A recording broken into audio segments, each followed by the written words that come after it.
Welcome back for part 2 of our multiple step stoichiometry problem. So to recap what we did in the part 1 video, we were looking at a double replacement reaction of sodium chloride plus silver nitrate reacting to produce sodium nitrate and the precipitate of sodium chloride. So our problem, or our prompt, is this. If we react 250 grams of AgNO3, how many grams of AgCl, the precipitate, will we produce? So in step 1, to recap what we have already calculated, we calculated the gram formula masses of both compounds involved in our chemical reaction that we're looking to work with, the silver nitrate and the silver chloride. So we found that the silver nitrate had a gram formula mass of 170 grams per mole, and the silver chloride had 143 grams per 1 mole. So we took that information in step 1 and calculated the moles of silver nitrate in step 2. So we were given that 250 grams of silver nitrate were being reacted. That information is from the problem.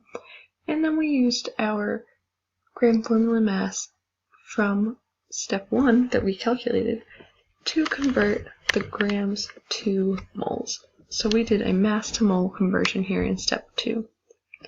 So I know I gave you some time in between videos, and let's see if your ideas match up with steps 3 and 4.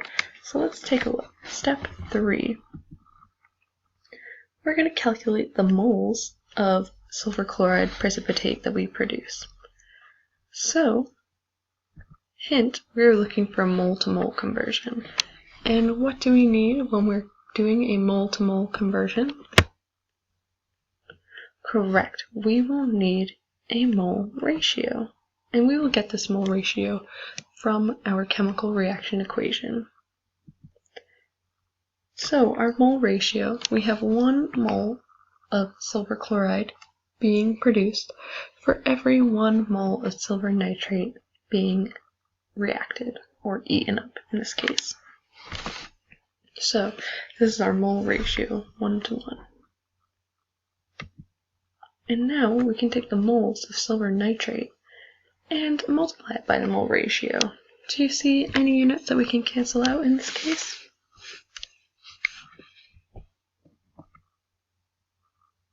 Correct, we can cancel out moles of silver nitrate in the numerator and moles of silver nitrate in the denominator. When we do that, what will our final answer be? What will the unit of our final answer be? Correct, we will have moles of silver chloride, which is what we're looking for. So we will end up with 1.5 moles of silver chloride being produced. Now, we're almost there, but we were looking for the mass of silver chloride that we were producing. So I'm going to give you a moment to write down what you think we're going to do next in step 4.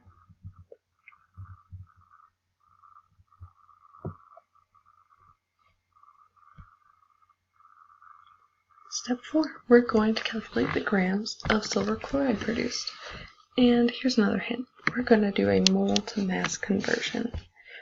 So we're going to do pretty much the opposite of a mass to mole conversion. We're going to do moles to mass.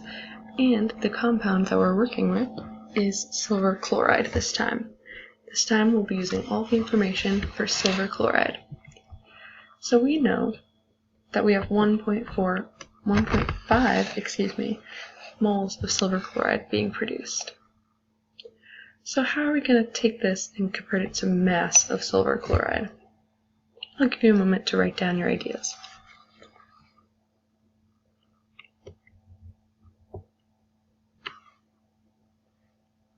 We are going to need a conversion factor.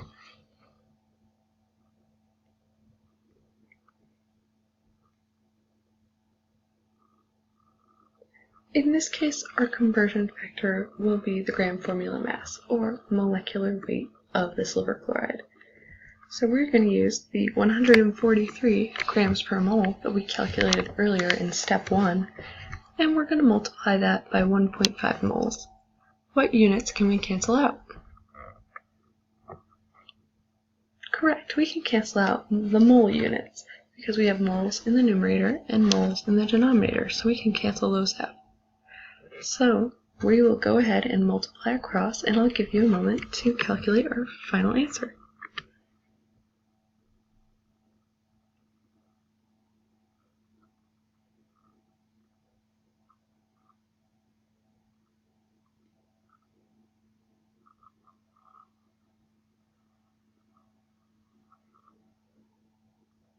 So we are taking 1.5 moles of silver chloride, multiplying that by 143 grams, divided that by 1 mole.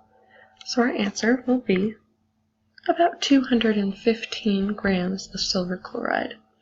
So that will be the mass of silver chloride produced in the reaction. So if we look back, that is what our problem was asking of us. How many grams of silver chloride or precipitate will be produced?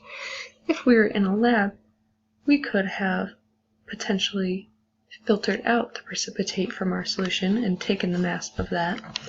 But this is what you can do to solve a problem like this without any equipment.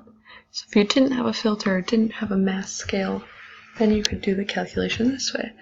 So we started with 250 grams of silver nitrate, and you can't just do one mass of silver nitrate to mass of a different compound calculation.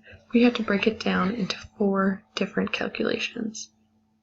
So, as you can see, sometimes stoichiometry problems can be a little bit challenging, but with all the right steps and all the right tools, you can get there. And again, thank you. Have a good one.